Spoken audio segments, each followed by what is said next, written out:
शेतकरी मित्रांनो नमस्कार. आज आपण आपल्या 7 फुटाच्या लागणीमध्ये आहे आणि बसल्या बसल्या म्हटलं ॲटलिस्ट ऊसाचे संख्या तरी मोजावी. आपण संख्या व्यवस्थितच ठेवलेली आहे, पण काय आता एकदा बुडपाला काढून घेतलाय, तुम्हाला इथं दिसत असेल.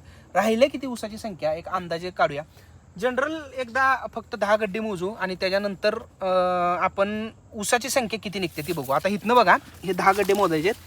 1 2 3 4 5 6 7 8 9 आणि 10, म्हणजे इथंपर्यंत 10 गड्डे झाले. जरा पुढे 10 गड्डे इथं झाले.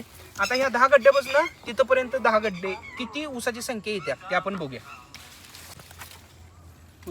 1 2 3 4 5 6 7 8 9 10 11 12 13 13 14 15 16 17 18 19 20 21 22 23 24 25 26 26 27 28 29 30 31 32 33 34 35 36 37 38 39 40 41 42 43 44 45 46 47 48 49 50 50 51 52 53 54 55 56 57 58 59 60 61 62 63 64 65 66 67 68 69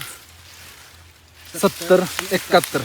बरोबर बघा, 71 ऊस झाले. त्यात आता अण्णानं 2 मरके पकडलेले. समजा हा एक मरका आहे आणि हा एक मरका आहे. आम्ही बघितलं मोजताना 2 मरके. ते जरी काढलं तरी जवळपास आपल्या शेतामध्ये 10 फुटात आता 68 69 71 झाली ना, 69 ऊसाची संख्या आहे. एवढी ऊसाची संख्या जरी असली, 67 68 69 70 71 72 अशी जरी 10 फुटात संख्या असली तरी पण ऊसाचा उतारा आपल्याला अशा पद्धतीने केलं तर 100 टनाचा निघला पाहिजे. हे उत्पादनातलं सूत्र आहे. आता हे सरीतलं अंतर 7 फूट आहे आणि 2 रोपातलं अंतर आपण 1 फूट ठेवलेलं आहे.